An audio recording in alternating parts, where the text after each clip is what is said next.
who are also friends with one another. And I'm going to start with Rodman, because Rodman grew up here in Ketchum, Idaho, and Laguna Beach, and probably many other points in the world. In 2019, Rodman and his partner Rudy Weissenberg opened Ago Projects in Mexico City, a must-stop, must-visit, where they work with designers, furniture makers, and artists of all kinds. You will never see another gallery quite like it. Rodman's many things. I'm going to read my notes because there are quite a few, but he is a very talented designer, architectural designer. He's a curator, he's a gallerist, he's an advisor on all matters pertaining to the world at large. First person I reach out to if I'm going somewhere new. He has in the past worked for architects, galleries, auction houses, which is where I think I first met you, and was the longtime director of Design Miami. Andrea Feldman Falcione, I still have to get used to that all these years later, graduated from Brown University, worked at the Peggy Guggenheim Collection in Venice, Italy, before joining the staff at the Museum of Modern Art in the Department of Prints and Illustrated Books. She was there for 9 years before heading west to Los Angeles, where she worked for Eli Broad as an assistant curator and later for Michael Ovitz, both renowned collectors of 20th century and 21st century art. She started her own art advisory service in 2007 and continues to do that work today from Los Angeles. Although I think between the two of you, you probably log more air miles than anybody I know. Yeah. Both Rodman and Andrea grew up in households where art was on the walls. I'm sure the furniture was interesting and there were many textiles. I say this because they sort of have known about collecting and collections from early on. In fact, one of the great discoveries we made was that a series of Saul LeWitt prints in this small gallery that are on view now were actually printed by Andrea's late father, Robert Feldman, who had Parasol Press. So just a kind of wonderful full circle moment. But we've decided I'm going to turn it over to them. We have some topics they're going to talk about, and we'll let you guys start, and then we'll have time for questions at the end. But thank you both for being here. And again, this show is up until September 6th. It's a great opportunity to share these treasures with the entire community. So I encourage you to tell your friends about it and have them visit the museum. And without that, here you go. Thank you. Thanks, Jennifer. Thank you. And I think before we get started, I just want to congratulate Jennifer and the team here on this beautiful remodel. I was here a year ago and it looked really different and it looks really great and the show is really beautiful. I think it's so wonderful to see what's on the walls in the valley and seeing it here, and it's a great environment to be in. And it's so fun to be here in my hometown and to have been invited and to be here with Andrea, who I've known for a long time and who I respect a great deal in terms of being an advisor. And, we had a conversation before this. Well, actually, I feel like we should just quit after our introductions, which made us sound so amazing. I'll be like, that's enough. It's all downhill from there. We're really not that great. No, we're Thanks, Jennifer. I think one of the things that we really wanted to talk about, or I think sort of to start the conversation, is that both Andrea and I, advise people and work with people and have helped them form collections. And part of that work has come from our own interests and how we've ended up in the art world and doing this. And so we thought it would be an interesting way to start the conversation to talk about how we ended up here and how we ended up in these positions. So maybe, Andrea, you want to tell us a little bit about like what you collect, what you started collecting, or how you became this person. Sure. So as Jennifer alluded to, my father was a print publisher and started his business in the early 70s.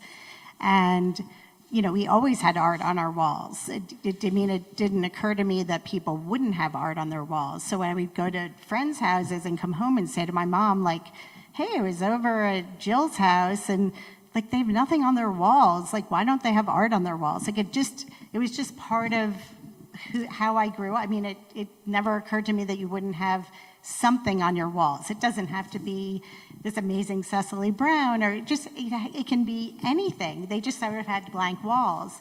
And I've always, and our family always went to museums and appreciated art, through our whole entire life. And my mom's house is still filled with everything that we owned. And so when I got to college, an art history major seemed perfect because that's what I loved. I loved looking at art. I loved talking about art. And as Jennifer mentioned, I continued with this art career, and everyone's always saying, I can't believe you majored in art history and then actually used your degree. But, it's been such a passion for me, and I've ended up working with amazing people at incredible institutions, and then after that with incredible collectors, including some people sitting in this room. And it's just a great joy to share what I love with other people. And I think that's part of why I enjoy being an art advisor, is that these are people, whether or not they know a lot about art or a little bit about art, they're people who have a passion for putting together works or buying something or getting something up on their wall that they can enjoy that, brings them such a great feeling. Did you collect anything as a kid? I don't know how much I collected as a kid. I'm trying to think I think it wasn't until I went to college that it occurred to me that I could buy things, because I think our walls were so full that I was like, oh, it's already full, but then I started buying, and my dad was a print publisher, so I'm a huge lover of works on paper, both prints and drawings, and that's really where my collection now is focused. I started collecting as a little kid. I collected Legos first. I needed them to be super organized, and I needed to get all of them, and then I started collecting books, and I still have so many of those books. And then after that, paper, because I was really into origami. So I needed Japanese paper, and we'd go places, and I'd buy Japanese paper. Then I went to Japan when I was 14, and I bought more paper, which I still have. I still have tons of paper from this trip 30 years, more than 30 years ago. And it just kept going. So I had this bug. I needed to have more things. I needed not to just appreciate them. I needed to have those things around me and with me. Did you feel any sort of, kind of compulsion at a certain point to start wanting? There are definitely things that I probably had no business buying that I bought. And, it's hard to see something that you really love and gives you such a joy, and you're like, I just have to have it. And so, yeah. That's actually an interesting a segue maybe into defining from your perspective what's a collection versus shopping or having a group of things. What's a collection? Well, it's interesting. I don't know if any of you have ever been on the East Coast to a house in Gloucester called the, what's the first name? No, not Speaker McCann, Spooner McCann. I was just there. We were just talking about it the other day. Sleeper McCann. Sleeper McCann. The Sleeper McCann house. This gentleman who bought this house in Gloucester on the water was friends with Isabella Stewart Gardner. I mean, he's from a very well-to-do group of, his friends, his family. And he was the original interior designer. He would go going through little towns, and they were tearing down a house from like the 1830s, and he would see an amazing door frame and say, I need that door frame.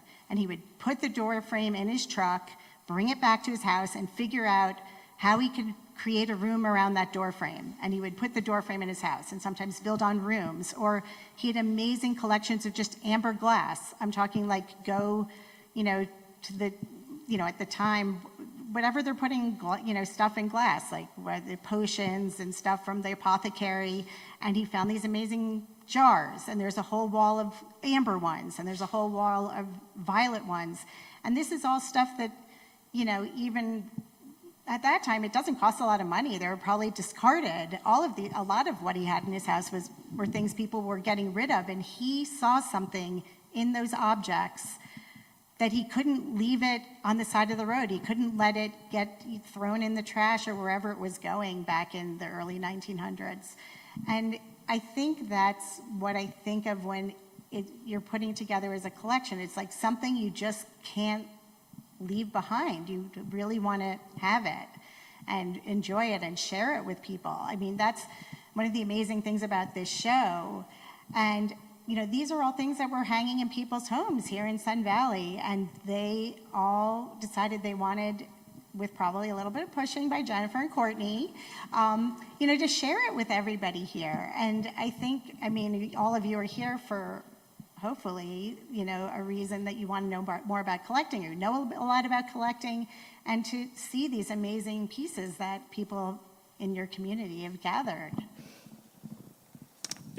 Years ago, I had the pleasure, I've spent many, many years with a big collector dealer called Bruno Bischofberger. You may or may not know him. He's one of the most important figures in kind of late 20th century art. He was the dealer of Warhol and Basquiat. He's the one that actually put them together to do the collaboration paintings. And he worked with Schnabel and with Clemente and sort of all these really incredible artists in the 80s and in the 90s. And I had the opportunity to spend a lot of time with him. And he has an incredible collection, probably, I know. He has the most important collection of design in the world. Finnish glass, Danish glass, furniture, paintings, all of these things. And one day we were together and I said, we were talking about collecting, and he looked at me and he said, Rodman, you're not a collector. He has a very heavy Swiss accent, which I can't really do. It's like, Rodman, you're not a collector. You're not a collector until you have storage, until you... And I thought it was such a funny way, and I don't know if I entirely agree with him, but I think what he was getting at, which I do agree with, is that there's this moment when it's not about decorating a room, or it's not looking for something specific to hang here or there, that it's about having to have this object at the risk of anything else, that you have to have this object. It has to somehow be under your control, or it has to be within your grasp. And I think there's a kind of mania to it. The greatest collectors I've known, and as Jennifer was saying before, I used to run an auction house, and I've been looking at all these collections for a long time, and there's a kind of craziness behind it. Like, I don't think it's necessarily like a healthy behavior for a lot of people, but I think that it can be this kind of transcendent moment when objects begin to have real resonance or real meaning for people, and a lot of times, I think that they become, like an extension. We were talking about this earlier, about when collectors, and part of our job is to get people to stop thinking about just, what they respond to and they like, but start putting structure around that. Like, why are they responding to that? And why are they liking it? And is there a through line between these objects that might look like disparate, totally random objects? Is there something about them that unites them? And is that the basis of a collection? Someone else may look at them and be like, I don't know why these things live together, but that person, or many people, might be able to look at it and say, well, they live together for this reason. And I think part of the job of an advisor and part of a job of a collector is to figure out why. Like, why are you doing it? Why are you spending the money? Why are you making the effort? Why are you shipping things all across the world sometimes? Why are you putting them either into storage or, sometimes paying a lot of money to never see them? I know lots of people that pay a lot of money to have a lot of objects that they never see. But there's a reason for it. And I think it can be lots of different things. It can mean one thing to me and it can mean another thing to Andrea or to our clients. But I think that's like the really important thing to get to is like the why. Because it shouldn't just be about shopping. Because sometimes it's fun. Like it's fun to shop and like buy pictures and feel like that's an exciting thing. But there is an impetus, or there should be an impetus, I think, for something deeper. How do you get there with a client? Like how do you try to figure that out? I mean, some of my clients already, when I've started working with them, they already have a collection and they have this through line and they're looking for specific objects that will complete, or not complete, but that will fit into this framework, as loose as it may be sometimes, but it is a framework to that collector. For clients of mine that are new to collecting, what I really try to have them do is look at, we don't just jump in and buy things. That, I think, is a big mistake. You need to figure out what you're really responding to and look at a lot of things, whether it's, depending upon where you're located, buying a lot of great art books, a lot of, the companies like Phaidon and Taschen put together these great books that you can see a lot of different works by different artists in different mediums. It could be photography or ceramics or painting. And you could go through and get a sense of the kinds of things you're responding to. And if, there really is probably an art fair every week of the year somewhere in the world. And if you can get to one of those art fairs, and again, not necessarily to go to buy, but to look and talk to dealers, talk to them about the artists they're representing. And, I think a lot of the times you might just respond to something, just the image, whatever it is, you respond to it. But maybe you have a conversation with a dealer or something you thought was, you're not, I don't know. And then you talk to them about the work and you hear about what the artist is thinking, what's behind the work, and you see it in a whole different way. And then that's something you might want to pursue. And you never would have known that without having these conversations. I think it's a lot of looking and talking and, and the same with going to galleries. There's a great gallery here in town, the Pagliocci and the audience here, but there are a lot of great galleries in town and elsewhere that, the people who work there, they will talk to you. They will tell you all about their artists. They'll take you into the back room, not just the things that are on the wall. And I think that's a great starting point for, people who want to start building a collection or, even to just buy one thing. I think even if you're not necessarily building a collection, you want something on your wall that you really feel passionate about, not just something that matches the couch. I think that don't match the couch. Sometimes it can kind of match and that can kind of work out. But it can definitely match. I just wouldn't buy it because it matches. Don't you think that and I think that there's become like a trope in the world that these galleries are super haughty and they don't want to talk to you. And I actually think that that's not really true. I think that showing a really genuine interest and curiosity in anything at a gallery. I remember being, like a young person in New York going to like Andrea Rosen, Yeah. who was a great gallerist in the 90s. And her, I was like a kid. I was like 20-something years old and working for an auction house and definitely not able to buy anything. And she would spend the time talking to me about, at that time, Matthew Ritchie, who was kind of like a big artist at that moment. And it was so genuine, and I think it was because I was genuinely interested. And I think that's part of the kind of myth of the art world right now, is that it's totally exclusionary. And I think there are galleries that try to build an aura around that, or even art fairs that try to build an aura around exclusivity and access and all of that. But I think really, honestly, the reality is that gallerists and the people that work for galleries want to talk to people about art and want to talk about what they're doing and what they've devoted their lives to doing it, and kind of removing that, I don't know, like Sex and the City kind of performance of galleries and movie stuff is important because it's available to everybody. You can go and connect. Certainly an advisor helps, but No, and I mean, even, let's say you were planning a trip to New York next week. I would call Jennifer and Courtney and say, hey, I'm going to New York next week. What are the great shows that are on now? What shouldn't I miss? Take advantage of the people in your community, that are knowledgeable about what's happening in the art world, or you might know a friend that collects, and ask them, what to go see and what's good in town, and start to develop, your own opinions about things. It's really, like Rodman was saying, it seems like it's one of those businesses where they don't want to engage with somebody walking off the street, but I think that it might have been like that back in the 80s, but I don't think it's like that anymore. I think that the people in the galleries want to talk to you and tell you about the artists and engage you. And they want to sell you stuff. I mean, that's the reality. Like, everybody wants to sell. So I think that's an important thing to remember, that it's a business for all of these people. I think it would, for some people here, they probably don't really know what it really means to be an art advisor. What does it mean to be an art advisor? I would say that it's working. What I do is work with people who want to engage with somebody who might help them out, get their foot in the door somewhere.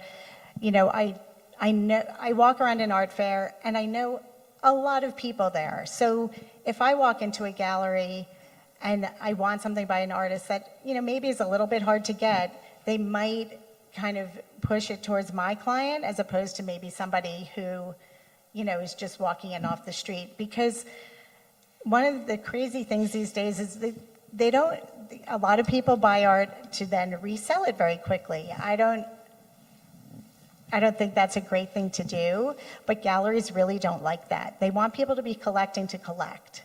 And they know that I'm not going to sell it to somebody that's going to be placing it in auction next week as soon as they get it. Like, oh, that's a hot artist, I'm going to put it at auction. And I think that advisors, help in many ways, but I think, with the education, doing a lot of walking around with art fairs or galleries and talking about like the history of art as well. I mean, I was an art history major and worked at the Museum of Modern Art. And I think, a lot of artists, they don't just, some come out of nowhere. I mean, like James Castle back there has some amazing works, and he had, no training, no art history, wasn't going around to the museums. But many artists out there working right now are looking to the past. They're being influenced by, maybe artists a long, long time ago, or maybe just the next generation before, like that preceded them. And I think having that art historical knowledge is also helpful. And for me to share that with clients and show them what an artist might have been looking at. I mean, here it's a great example where you have Joan Mitchell, Cecily Brown, and Mary Weatherford. And, Joan Mitchell's a much earlier generation. And I mean, you would think that Cecily and Mary were aware of her work, and obviously, that came into play when they were thinking about their own careers. I think it's also important to talk a little bit about the structure of the art market and why, and you sort of alluded to it before, but I think a lot of people don't really realize or understand that there's this market that has become heavily competitive in the last 25 years, and significantly more so than it was like in the 90s when you and I think, started working in this world. When I worked at Christie's the first time, it was a handful. There were a handful of collectors in each of the categories, in Impressionism, in American paintings, and even at the time, Impressionism was the big important department, followed by American paintings and jewelry. Those were like what were moving Christie's at that moment. And that's all radically changed. So today, the main part of the market for the auction houses and for the art fairs and everything is contemporary art and sort of late modern art, but really contemporary art. And that's a change that's happened while we've been growing up in this world. And alongside that, let's say there were handfuls of collectors that we knew by name in cities that would call Christie's, and you would say, oh, it's Mr. Safra. Mr. Safra being this huge banker from Brazil and like blah, blah, blah. But it's like we knew exactly who it was. And now there are thousands, 100,000 collectors, tons of people all over the world that are engaging in buying at auction, buying at the art fairs, buying from galleries. And it's an entirely different world. It's a world where people, as Andrea was saying, buy things to flip them. The market has been heated enough in the last 20 years that, you know, people can buy something and a year later turn it around and make sometimes, I don't know, like Anna Wyant, who's this young painter in New York who does portraiture and paintings that are very, very beautiful, but, you know, 2 years ago they were $20,000 and they just were selling at auction this last season for like 2.2 million. Like $2.2 million. So I there's, think she's 26 years old. yeah, it's kind of insanity, but I think it's important to understand that the market, which used to be this kind of playground for a few people, has become a major finance market in a way. It's not something I love about it. It's the thing that I like the least probably about it, but it is a reality. Sure. I mean, you know, people are, many, not a lot, you know, many people are in this to make, look, the galleries are selling art to make money. People are buying art with, some people with the intention of figuring out or thinking about who that next person's going to be that you can buy for $20,000 and really like a year or two later sell for over $1 million. And that happens. And then it also happens that you can do that and then 2 years later it's back to $20,000 or not even 20. Not even 20. So it's, you know, what I'm hoping with my clients is that they're not doing that. And if I'm working with somebody like that, I stop working with people like that. But the people are going to hold on to things and they're buying it because they love it. And of course people sell things. You know, that's the nature of your house. You've got things sitting in storage and you don't really want them sitting in storage and you're buying more things and you just don't want everything going to storage. So you do sell things once in a while, but you weren't buying it to sell it. You were buying it because you loved it, and then it just so happens that's, you know, or you want to buy more things, exactly. And you want to put that money into more art. And or I was giving an example last night that there's an artist in Los Angeles called Jonas Wood, who's an artist that I like a lot, and my husband and I were really, really into Jonas's work, and at the time it was very, very, it's still very difficult to get, but 10 or 12 years ago, that market was starting to get hot, and I worked for an auction house at the time, and the galleries didn't want to sell me anything because they thought I was going to flip it, because that's what people were doing. They were selling these pictures and making a lot of money at the auction market at my auction house. So it was a valid, like, concern on their part, but we just really wanted this work from Jonas, and so it took us like years to finally get David Kordansky to sell us something. He sold it to us, and then within 2 or 3 years, we realized that we could never buy any more of his work because it had gotten so expensive that it was so far outside of our reach. And for our own collecting purposes, we like to buy lots of things from the artists that we're interested in. We don't want to just necessarily have one piece. And so we got to this moment where we realized that there was no way that we would be able to have more work of Jonas, and we had gotten this small, beautiful drawing, but in hopes that we were going to be offered, you know, a big painting and some other things, and we realized that that was never going to happen. So we have sold very few things ourselves personally, but we sold that knowing that that was something that we weren't going to be able to pursue as collectors, and we were able to take that money and go buy something else that has now also become unapproachable for us, but that's probably just the success of choosing certain things. But the point being that I think sometimes it's not, you know, you're not selling things just because you're like, oh, I want to hit the market. It's just you kind of get to a realization that you can't keep going. Do you regret selling that Jonas Wood? No, I'm so happy we sold it because I loved it. It's worth even more now. Like if we had waited a couple more years, now it's worth more money, and we could have sold it and probably done something more significant with it. But we were able to buy, you know, something else from them, or a couple things actually from having sold that. Because I asked, because a client of mine, I bought a very nice sized Jonas Wood painting, probably about the size of that Cecily Brown, at an art fair in LA for $20,000. And David Kordansky keeps calling saying, well, before the last show, like, you know, do they want to sell it? We could probably get them $3 million. And I kept saying... Okay. I did not get $3 million for my drawing. I just want to be really clear. But, you know, my clients were like, well, if we sell it, then we don't have it anymore.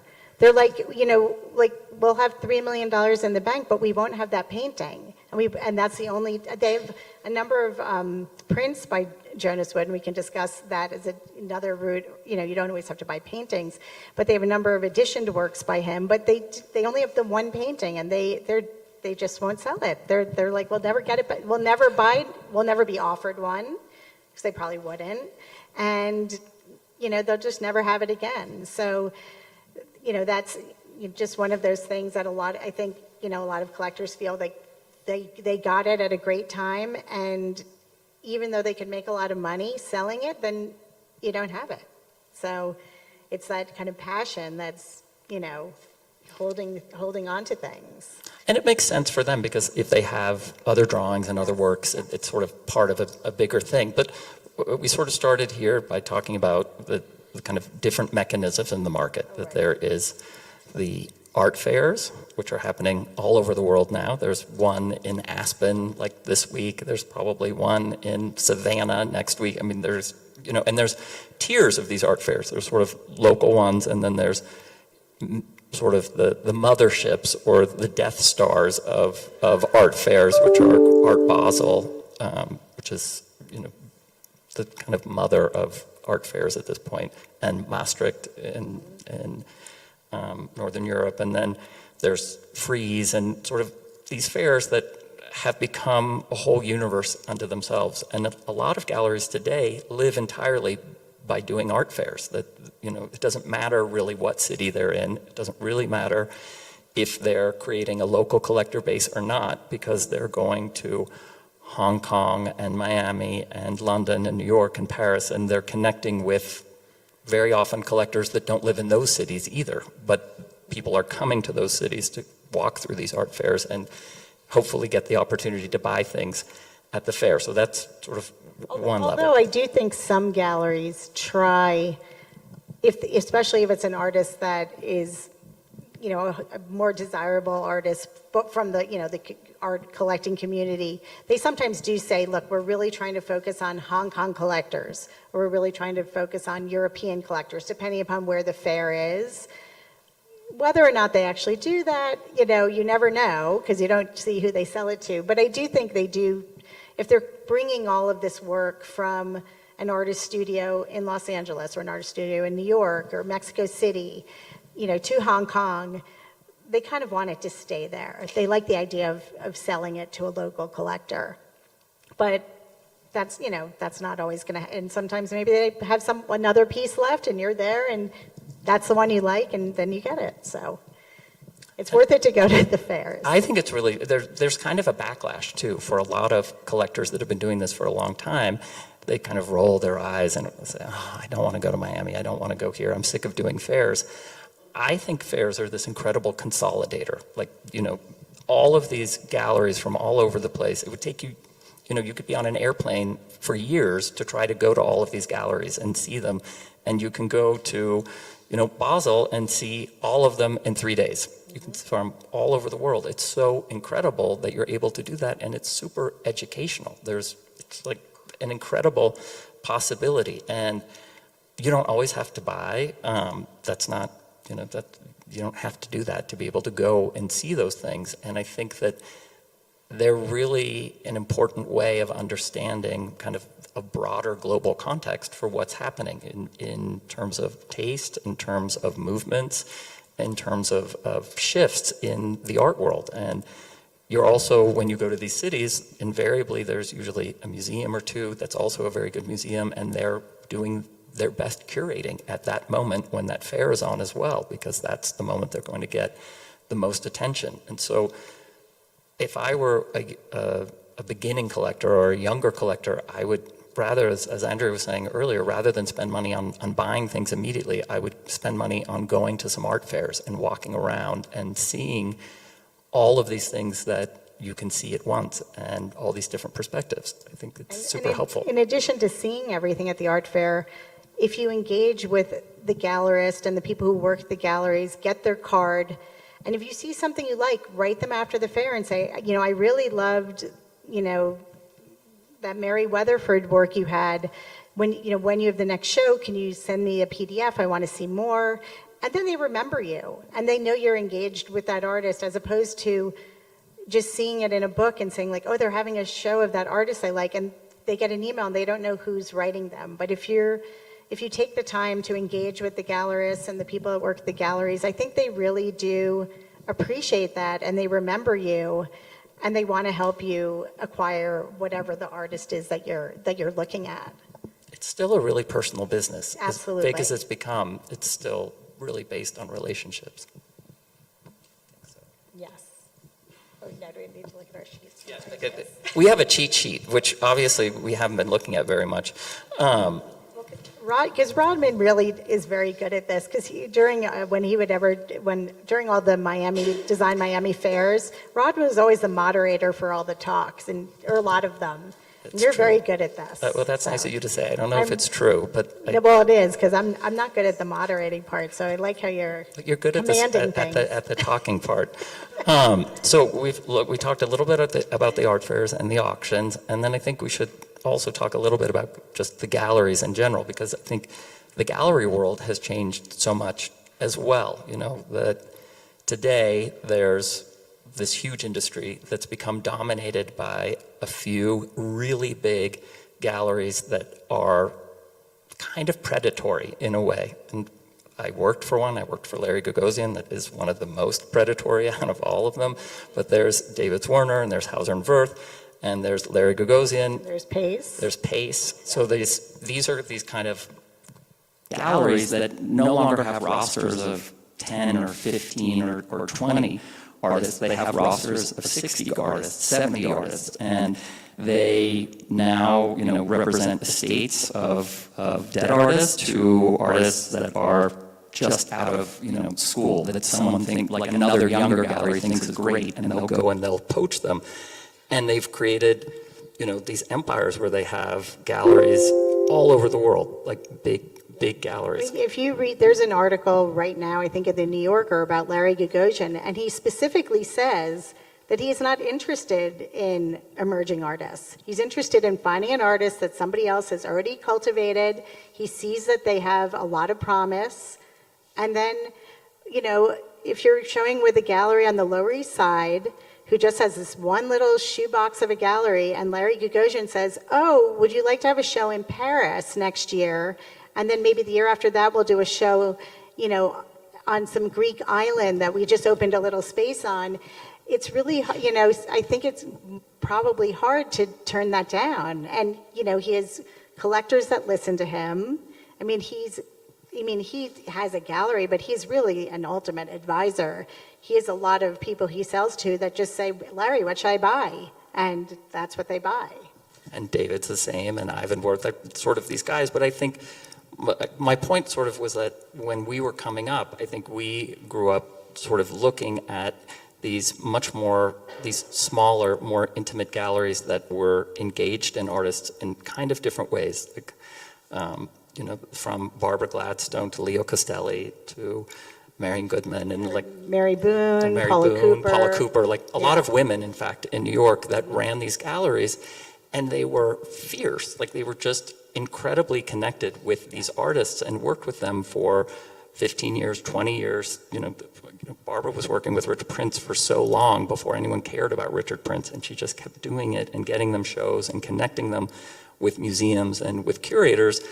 And that role has gotten a lot harder. And so I think it's important, at least it feels important from my perspective, to support galleries that are still doing that and that are still committed to trying to develop and really working with artists to develop their careers, not just to sell them, but to actually really develop their practices. A lot of galleries like that, let's say if you go to the Lower East Side in New York, if you're not familiar with the art world, you might say, how am I going to find all these galleries? Well, what's amazing is there are things out there like an app called Seesaw. You literally put in Lower East Side, and not only does it bring out, you could just check off all the Lower East Side galleries, and it gives you a map. And you could just walk around the Lower East Side and have a lovely day looking at all these great little galleries who are supporting mostly emerging artists, have some lunch at some cool restaurant. But there's a lot of tools out there to help you now, whereas in the past, I mean, it would be really hard to figure out where to go. And you can do these things on your own. You don't need somebody, pointing you in a direction. It's really amazing. And there's even tools like ArtNet. I don't know, probably a lot of you know about ArtNet, but it's something that Andrea probably uses every day, and I use almost every day, which is an aggregator of sales, auction prices all over the globe from all these different auction houses. So if you're interested in Mary Weatherford and how Mary Weatherford's doing at the auction market, you can look and see the sales, all of Mary's sales at auction for the last 20 years, and you can see if the prices are going up, if the prices are going down, what within this kind of body of 20 years of work, what are people really interested in collecting, because those are the things that are usually more expensive, and what they're not. So there's a lot of tools that are available to kind of self-educate one's adventure through this world. And it's great to talk to someone like me or Andrea, but I think there are a lot of self-guided ways of maneuvering through all of this today. Oh yeah, for sure. You don't need an art advisor to really start doing all of this. You can look, get the books, you can go to galleries and, talk to people. And I think that's just a really great way to start out and start going in a certain direction. And I think back to what you said earlier, going into galleries. And my point of bringing up these big galleries is not that they're bad or evil. Like, I love them and I love a lot of their artists. I just think that in order for the system to work, the younger galleries really need the support, because they're the ones that are really kind of investing and digging deep and sort of like scrapping through. And it's usually that work that's interesting and pushing us forward. And, I think we very often get caught up in the kind of marketing and the kind of like bigness of these big galleries. They commission incredible architects. They build really beautiful buildings. It's really seductive. They're very good at this job. They've been doing it for a long time, and they know how to push all of our buttons. You walk into a gallery and it's like 3 stories high, and there's a big volume, and there's a beautiful Ugo Rondinone sculpture, and like you're sweaty. It's so exciting. They know how to do it. But I think that behind all of that, there's this other world that needs support, and not just like running to the shiniest, biggest object. It's like actually wanting to connect and be part of supporting either a gallery's program. Like, very often I've found, I don't know if it's true for you, Andrea, that if there's an artist that I really like and I find the gallery that's working with them, I'm more often than not like other gallerists, other artists that gallery's also working with. There's something about that gallerist's eye and what they're interested in that relates to me and what I'm looking for. And so I might start with one thing, and then I realize that there's a number of things in that program that I'm really excited about. Because it's really like that gallerist is curating their gallery, just like you would be curating your collection. And they probably have a through line that they're thinking, it's that gallerist's personal engagement with whatever the artists are, but they obviously want to work with them and further their career because they see promise in them and what they're doing. So I think, the galleries are putting together collections of artists, especially the younger galleries, because that's who they want to promote, and they feel strongly about what those artists are doing. And the other thing that I think is not as easy, and it's not as accessible, but it is something that very often, having a relationship with a museum or an institution or an advisor helps, is actually getting to go to an artist studio.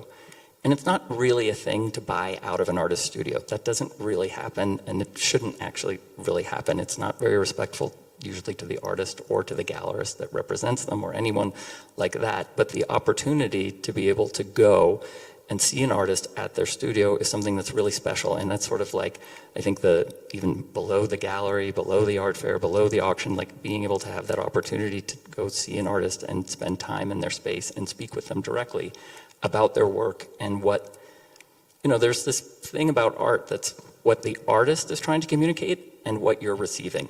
And they can be totally different things. You can fall in love with a work of art or be really interested in an artist and what they're doing, and it can not be what they actually think they're doing. It's like what it means to you. And there's there's always this moment, or there's been a number of moments where I've been at an artist studio and I've been like, that's so funny. That is not what this means to me at all. Like, I'm really glad to know that this is why you're doing it or what message you're sending, but this isn't the message for me.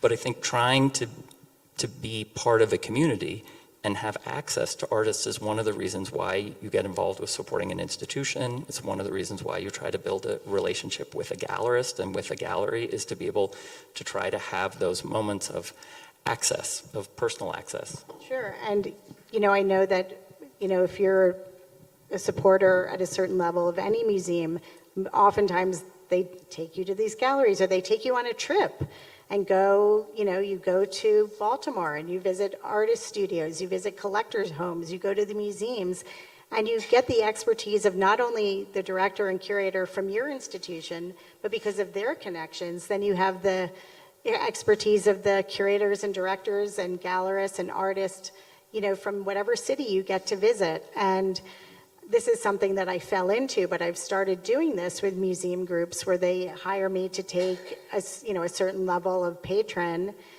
to wherever, to Pittsburgh, to Minneapolis, to Mexico City. I mean, Rodman, I'm sure, has had hundreds of museum groups come through the gallery, have dinners at his home, which is spectacular. I'm basically a caterer now. Yes. Which is like, if anyone knows my mother, it's a circle. Like, I've basically just become a caterer.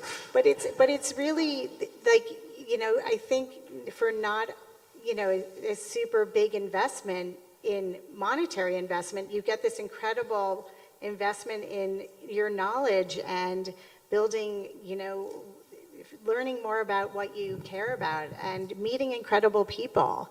But even if you don't do something like that, if you go into a gallery and you're talking to the gallerist about an artist, and you can say, like, do they ever let people come to their studio? And you'll be surprised. Sometimes they'll say, yeah, that artist loves people coming to their studio, and they might meet you there one day or send the staff to meet you one day. And people are really open, and not everyone, of course, but you'd be surprised how many people are so welcoming to have you visit them in their studio and talk about their work and engage. They're excited because those artists hardly ever get to see the end user. Those things. I was at a collector's home in Palm Springs recently, and I saw a work from a friend of mine on their wall, and I took a picture. I sent it to him, and I said, "This is at my friend's house in Palm Springs." He's like, "Oh my God, I haven't seen that for 25 years."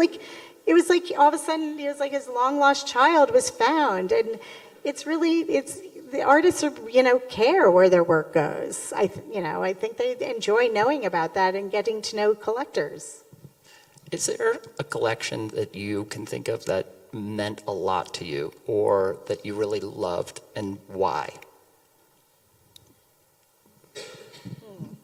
I mean, I worked for a collector for 7 years, and he already had a very significant collection when I started working for him.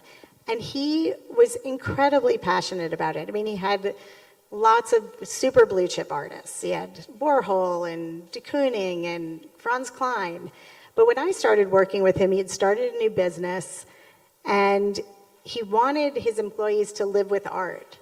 And he had done that in another business, and they collected a certain medium of works, and he wanted to do something different. And I worked with him from the very beginning on that, and we put together a photography collection that was, there was probably 300 employees or a lot of walls. And it was really fun, and it was photography, not super early, but like Harry Callahan and Robert Frank to the present. And once a week he said, you need to send out a staff-wide email and describe, talk about one of the works. And it was really interesting because, these people were not there to learn about art. They were doing their job. And I would send this thing out, and people would see me in the hall and say, like, oh, Andrea, that was so fascinating that you wrote about that Amy Adler photograph. And it was, these people were so lucky. They were getting this art education, a daily dose of something. And I love that about this collector, that, at home he had these kind of priceless works of art and really wanted to, put it out there so that more people could, engage in this passion of his. And I think a lot of people that worked in those offices at the time started collecting because of it. And I loved that about his collection, that he was really wanted to share it and share the passion of collecting. Is that a collector that has a bunch of Agnes Martins that I love? Yes, Yes, I know who we're talking about, and I love that collection. Do you think, when you're working on a collection and you're working with a collector, how important is it to define what the end game is? Like, we can talk about bringing these things into our lives and making space for them and all of those things, but how important is thinking about where they're going to end up? I think it, depends on where a collector is in their, in their collecting journey. But once somebody really amasses a large group of works, I think it is important to think about that. Because my father passed away recently, my mother's older, and they have a really nice collection. And, their idea is to, give it to their kids. But some kids aren't interested in art. They really are, and you might want to think about, are you going to donate it to a museum, or are you okay with your kids just selling it? I think potentially some collectors might think, I spent so much time putting this all together, like maybe it should go to an institution. And I think it's important to think about it, but I also think it's okay not to think about it. I've other clients who collected a whole bunch of things that didn't have a through line, and all of a sudden they found their through line, and all those other things that didn't fit are in storage. And they're like, those are never going to make it up onto the walls again. And instead of selling them, which in general they haven't done, they've started donating them to museums that really want them. And there's a great, again, another resource, a company that a former curator came up with called Museum Exchange, where you can say to them, hey, I've got this Fairfield Porter. Of course, there'd be like, mayhem if the museums, but that we want to donate. Do you have an institution where it would make the most sense? And what's great about what they do is they don't just, you're not like, oh, he's the first one in line, I get it. The curators from these different institutions, it goes up on a list and it says, we have this great Fairfield Porter, and the curators have to write a proposal to the collector and say why this painting would make sense in their institution. Maybe they have a lot of earlier works of Fairfield Porter, and this one, they don't have this body of work, or whatever, or they have a lot of works from the same school as Fairfield Porter, but not a work by him. And I think that's one of the genius things that has come out of this kind of excess of art out there, that it's not just being thrown into auctions, and it's really being thoughtfully placed in all these amazing institutions. And even now into hospitals and other public venues that also really want and would benefit from having artworks that don't necessarily expand or improve a museum collection, but definitely would improve other kinds of public spaces. And I think that innovation, Michael, this project, such an amazing way of thinking about how all of this can be passed forward, because I think you're correct in this idea that it doesn't have to be for posterity. You don't have to be doing this because you're going to give your collection to a museum. You can do it because it makes you really happy, and it doesn't matter if it makes your kids happy or not, or someone else. It's so personal, or it can be so personal. But I think thinking about what it means for an artist to make a work of art, and then for it to enter into your custodianship, and then think about where it should go next is an important part, or kind of a responsibility. And there's a level of respect, I think, in being aware of that, and not just sort of, having so much fun with it and then letting it burn down with the house. You've got to kind of think about that artist, that's that artist's life and work and world that they have put out, and that you've maybe had the luck to have it. And so what are you going to do with it? And, institutions exist to kind of keep those stories moving forward and keep those works of art in front of people because they maybe have stories to tell the next people and to inspire.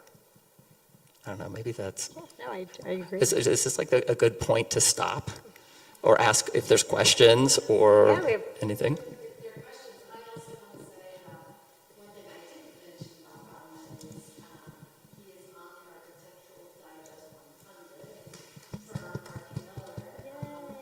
He is, again, a multi-talented person, but I am sort of curious when you're approaching a design project, how much of the art is part of that, or does it just organically all come together? Thank you for the question. It can be both. I would say that we've had the luck of mainly working with people that collect contemporary art or furniture, and they've ended up coming to me or coming to my firm because we're so interested in the way that one lives with art and objects and not just as decoration. So we are really interested in working with architects that we think are good architects and creating, we have these conversations a lot with people that's about collecting and not shopping, because it's really easy to shop. There's lots of beautiful things out there in the world and you can put them together, and it's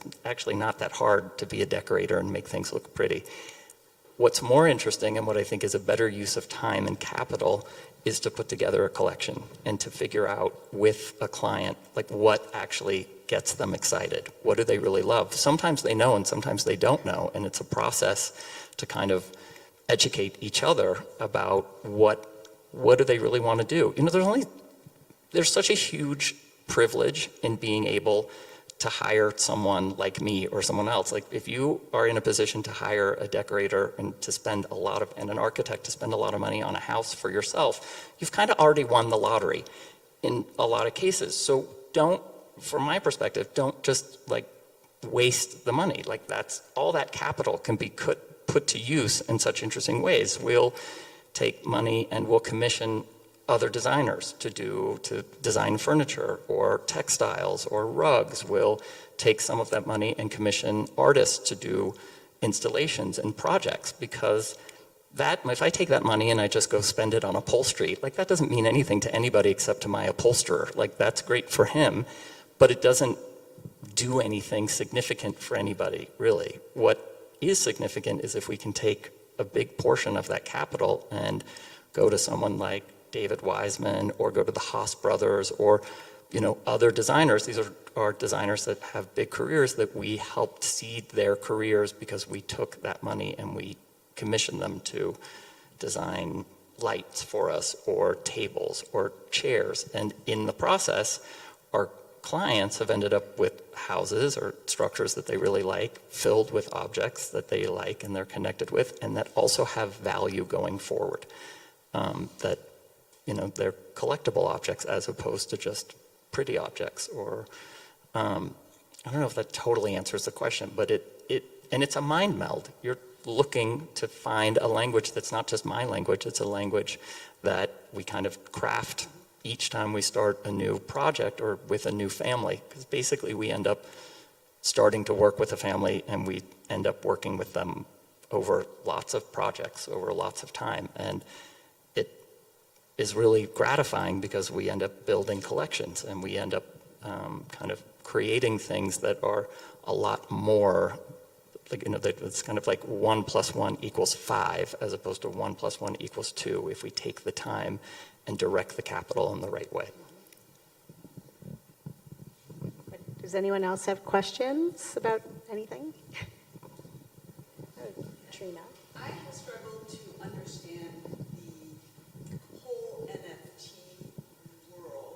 Do either of you have an opinion on whether that will I totally don't get it. I don't get NFTs. There's nothing there. There's NFTs are basically, they're fundamentally there's some artists that are creating NFTs. People are making really interesting things digitally, and there are so many beautiful and interesting and fascinating ideas in the digital world, in the world of artificial intelligence, like it's changing a lot of the way that art making is happening. But fundamentally, from my perspective, the NFT market is a made-up market for something that has existed for a long time, which is like a digital certificate for something that exists.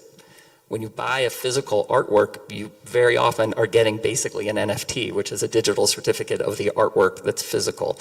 Or sometimes you're buying a computer program, like MoMA collects. Paula Antonelli, who's one of the heads of the design department at MoMA, is obsessed with video games and digital things, and she's buying them all the time. They're basically NFTs. They were always NFTs, but they're not called NFTs, and you don't really need to buy them. I don't think it's a real thing. I think it's like a temporary, I don't think it's real. Yes, in the way back.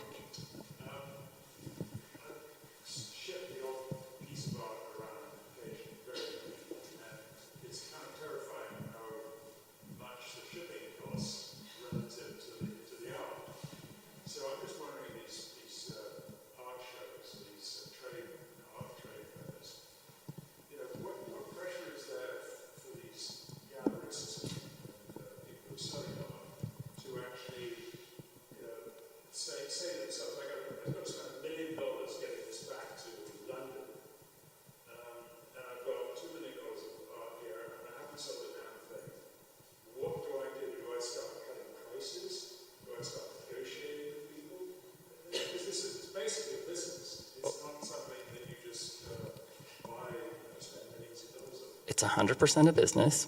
It is only, an art fair is 100% a business. And it's a big risk every time. It costs a lot of money to do the art fairs. You're really correct. And since COVID, the cost of shipping has quadrupled. It was already really expensive. I also want to say it's a super, as efficient as it is in terms of an aggregator and being able to see all these things together, it's an unbelievably inefficient system in terms of what it's doing to the environment and what it really means, like the impact of doing these art fairs, like moving these crates and shipping them and putting them on airplanes. It's terrible, actually. And that's for another conversation, probably. But there is an extreme amount of pressure to make these fairs pay for themselves, because it costs a lot of money to send all of your salespeople and to put them up in hotels and to feed them and to have a dinner or two, because you want to have a dinner with your collectors and it's crazy. So most of the gallerists that I know probably don't cut their prices significantly because that affects the market of their artists. But if they're not having a great fair, at least when I used to run Design Miami, I knew we weren't having a great fair if people started to complain to me about the air conditioning and the food. Like, by day 3, if I was getting complaints about the cafe, it was really because they weren't selling enough, which meant that they were stressed and they didn't want to say to me, we're not selling enough, but they would start, grousing about something else. So the fair's responsibility is to get as many good buying collectors as possible in front of these gallerists. Like, the fair isn't going to sell the things, but there's a real science in trying to create the energy and the competition, because part of the fair is that you're watching other people buy things. Watching people buy things makes you want to buy something and makes you want to buy maybe something faster than that person. Or what really ends up happening a lot is going into the fair and being told that things are on reserve, which makes you feel annoyed that you weren't that person that had the reserve. So you're manipulating a lot of people into feeling some pressure so that they transact. And it's important that it happens, because the whole model doesn't work unless people are buying. That's the thing. And some galleries get in trouble because they aren't selling at fairs, and if you don't sell at a bunch of fairs and you've spent a lot of money going to those fairs, then you probably don't have a gallery for very long. So, it's a lot of pressure. I mean, and I do think there's a lot of these younger galleries that do participate in the fairs, and they try to be as savvy about it as they can, and they bring a whole bunch of works on paper in their suitcase, bring an extra suitcase, pay $60 to the United, and use push pins to put them on the wall, not, send a whole bunch of framed works. And that way, at least you keep your costs down. And another thing that the art fairs do, I think, really successfully in getting people into this competitive mode is they have VIPs. They have Uber VIPs. They have Uber VIPs. And you get in at different times. The top level VIP gets into the fair at 10 a.m. The other VIPs get in at 4 p.m. Other people don't get in till the next day or maybe even 2 days later. So people feel like they're missing out. And if you don't get there and are waiting, you see these huge collectors jammed together, waiting for the doors to open so that they can get in there, because a lot of galleries, won't put something on hold. They said, you just need to get here. Be the first person to my booth and I can sell that thing to you, because you've seen the previews. You don't go to these fairs unknowing. You're not guessing what's going to be on the walls. Sometimes they don't send everything out to collectors or to advisors or to anyone who asks, but you know that there's that painting you really want there, and it's just a matter of trying to get it before somebody else does. Whether it's you get the PDF in your box first and you make that call and then it's yours, and then you might not even go to the fair. If you're like, that's really what I wanted out of that fair and I've already got access to it, maybe I don't need to go to Miami this year. But then you're like, well, what are the things they're not sending out? Because they don't always send out everything. So I think the fairs do a very good job of trying to get people physically to the fair and buying works. Go ahead. With the gray hair. Sorry. I'm sorry.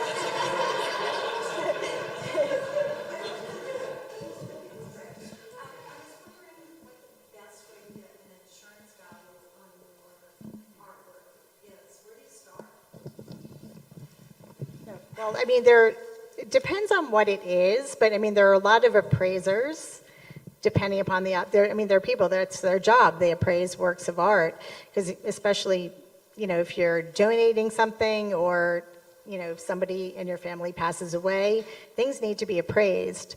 Oftentimes the auction houses will do that for you. Sometimes, depending upon your collection and who you are, sometimes they'll do it without a fee. Sometimes they'll charge you to do it.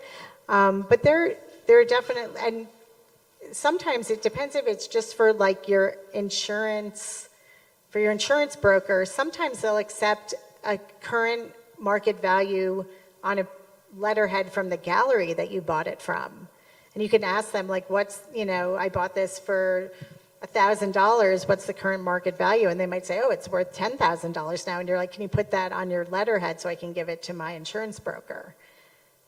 It depends a lot on the scale Yeah. of how many things you're talking about. If there's a bunch of things or a small number of things, and it depends on what those things are. And if there's something that an auction house wants, you can usually kind of leverage that object to get them to look at all the other things that they may not want.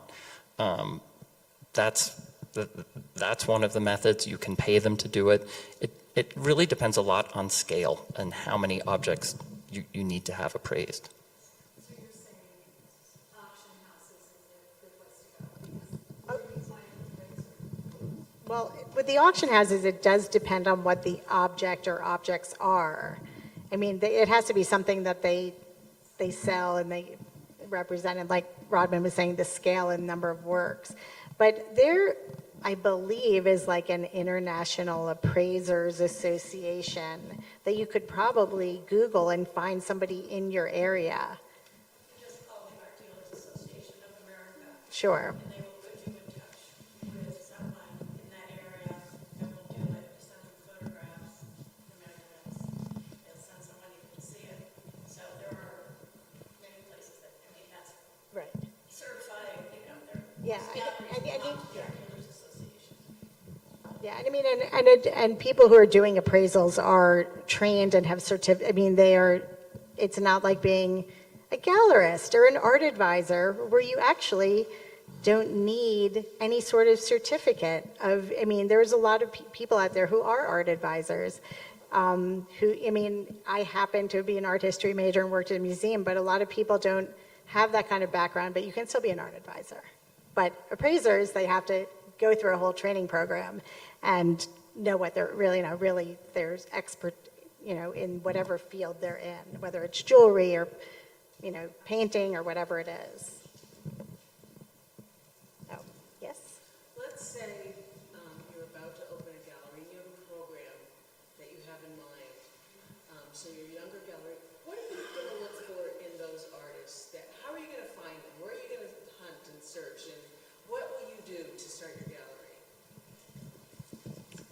I just started a gallery 4 years ago. So I would say that from, at least for us, starting the gallery. That Gagosian will steal from you. Yeah, probably not, because I don't think Larry's that interested in furniture.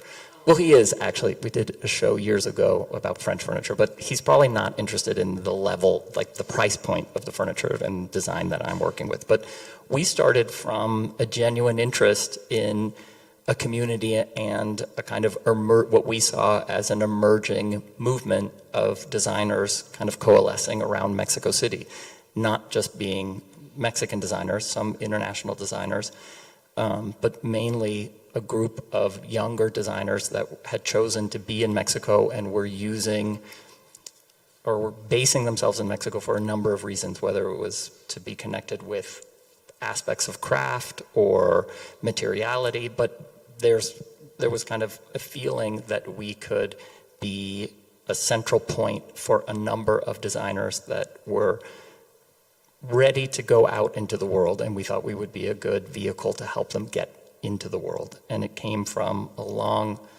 we haven't talked about what we collect, but my husband and I have been collecting contemporary Latin American art for like 25 years. That's where we started collecting. That's what I was a specialist in at Christie's. That was sort of my natural starting point. And so we have a community in Mexico and Sao Paulo and of gallerists and artists that we've known for a long time, and that then became, architects and designers. And so there was a natural starting point. And so I think for a lot of gallerists, they start putting together they start putting together artists that are around them that they can talk passionately about, that they can advocate for, that they can invest in, that they can love and cherish, and sort of it's like thankless work at certain points. It can feel thankless, and I think you have to find this place where your passion for whatever it is driving you and driving your desire to get these things out to the world and get them to collectors. Do you feel differently? No, Debbie. I think also if you're starting a gallery, you probably have a small group of artists in mind. Like there's something that got you to a point where you wanted to start a gallery, that you're passionate about, an artist and even if there's just one, they probably, it's very organic how you end up meeting other artists. I'm sure that Alma Allen, who is an artist that Rodman shows, I'm sure friends of his come see their shows, and then Alma introduces them, and Rodman goes to their studio, and he says, "Oh my God, I never have seen your work before. How is that possible? I love it. Let's do a show in the future."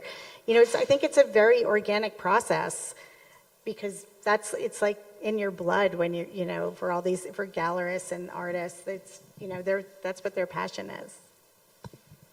Well said.